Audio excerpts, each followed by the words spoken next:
मेरे प्रिय श्रोताओं, आप सभी का स्वागत है। आज हम श्रीमद् भगवद गीता के 8वें अध्याय अक्षर ब्रह्म योग की दिव्य यात्रा पर आगे बढ़ते हैं। यह अध्याय वह रहस्य खोलता है जिसके माध्यम से मनुष्य जन्म और मृत्यु के भय से मुक्त होकर परम लक्ष्य की प्राप्ति कर सकता है। यह अध्याय जीवन, आत्मा, ईश्वर, कर्म और मृत्यु के समय की चेतना को बहुत ही सरल और सहज शब्दों में समझाता है। भगवान श्री कृष्ण अर्जुन के प्रश्नों का उत्तर देते हुए इस संसार के सबसे गहन सत्य को प्रकट करते हैं।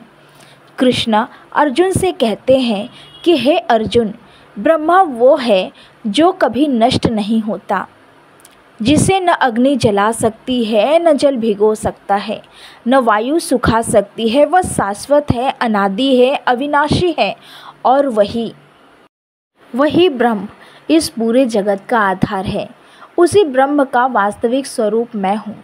जो आत्मा इस शरीर में निवास करती है वो भी उसी ब्रह्म का अंश है। यह देव बदलती रहती है लेकिन आत्मा कभी नहीं बदलती। जैसे मनुष्य पुराने वस्त्र त्याग कर नए वस्त्र धारण करता है, वैसे ही आत्मा शरीर त्याग कर नया शरीर धारण करती है। कृष्ण कहते हैं कि इस संसार में जो कुछ भी बदल रहा है वह क्षर है और जो कभी नहीं बदलता वह अक्षर है। और जो इन दोनों के मूल में है, जो सबका कारण है, वो मैं हूँ। भगवान आगे कहते हैं कि जो मनुष्य अंतिम समय में जिस भाव में होता है उसको वही प्राप्त होता है। इसीलिए जीवन का सबसे महत्वपूर्ण क्षण मृत्यु का क्षण है, क्योंकि उसी समय मन की दिशा तय करती है कि आत्मा किस मार्ग पर जाएगी। कृष्ण कहते हैं कि हे अर्जुन, यदि मनुष्य अंतिम समय में मेरी स्मृति में स्थिर रहता है, यदि उसका मन मेरे स्वरूप में लगा होता है, यदि उसके विचार, उसकी चेतना, उसका हृदय उसके अंतिम क्षण में भी मुझ में डूबा रहता है, तो वो निश्चय ही मुझे प्राप्त करता है। इसीलिए मनुष्य को केवल जीवन में ही नहीं बल्कि अंतिम सांस तक भगवान के स्मरण में रहना चाहिए, क्योंकि मृत्यु का क्षण ही जीवन की दशा बदल देता है। कृष्ण आगे समझाते हैं कि हे अर्जुन, अभ्यास और वैराग्य के बिना मन स्थिर नहीं होता। इसीलिए मनुष्य को जीवन भर इस बात का अभ्यास करना चाहिए कि उसका मन हर परिस्थिति में ईश्वर की शरण में रहे। भले ही दुनिया कैसी भी हो, परिस्थितियाँ कैसी भी हो, दुख आए सुख आए, लेकिन मन भगवान की स्मृति से न हटे, क्योंकि संसार की वस्तुएं क्षणिक है पर ईश्वर का स्मरण स्थायी है। कृष्ण इस अध्याय में वो महान मार्ग भी बताते हैं जिसे अर्चिर मार्ग कहा जाता है, और वो मार्ग है जिसे ज्ञानी, योगी और भगवान के सच्चे भक्त मृत्यु के बाद प्राप्त करते हैं। यह मार्ग जन्म मरण से मुक्त कर देता है। आत्मा फिर संसार में वापस नहीं आती, वह परम धाम को प्राप्त कर लेती है। कृष्ण कहते हैं कि दो मार्ग है, एक प्रकाश का मार्ग, दूसरा अंधकार का मार्ग। जो व्यक्ति तेज, ज्योति, ज्ञान और भक्ति के मार्ग से चलता है वो मृत्यु के बाद ईश्वर को प्राप्त करता है और जो जन्म मरण के चक्र से मुक्त हो जाता है। लेकिन जो व्यक्ति अज्ञान, मोह, अंधकार और इच्छाओं से भरे मार्ग पर चलता है वो मृत्यु के बाद संसार में पुनर्जन्म लेता है और जीवन के चक्र में घूमता रहता है। इस अध्याय में भगवान स्पष्ट कहते हैं कि जो मेरी भक्ति में स्थिर है, जिसका मन विचलित नहीं होता, जो जीवन भर मेरे स्मरण में रहता है, जिसके हृदय में ईश्वर के अतिरिक्त कुछ नहीं है, वो मनुष्य मृत्यु के क्षण में भी मुझे ही देखता है और वही मुझे प्राप्त करता है।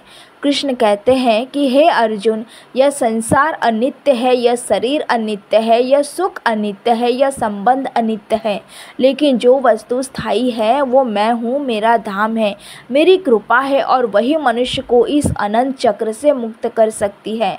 कृष्ण आगे कहते हैं कि अर्जुन, यदि मनुष्य पूरे जीवन भक्ति में लगा रहे, भगवान के नाम का स्मरण करे, मन को पवित्र रखे, इच्छाओं को कम करे, मोह को त्यागे और सच्चे दिल से भगवान की शरण को स्वीकार करे, तो मृत्यु का क्षण उसके लिए भय का नहीं बल्कि मृत्यु का द्वार बन जाता है।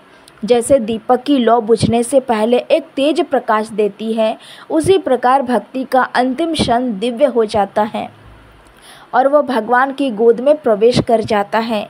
कृष्ण बताते हैं कि सच्चा योग वही है जो मन को ईश्वर में स्थिर कर दे। सच्चा ज्ञान वही है जो जीवन और मृत्यु दोनों को समान भाव से स्वीकार करना सीखा दे। सच्ची भक्ति वही है जिसमें प्रेम हो, समर्पण हो, विशुद्ध भाव हो और सच्चा साधक वही है जो हर परिस्थिति में ईश्वर को अपना सहारा मानता है।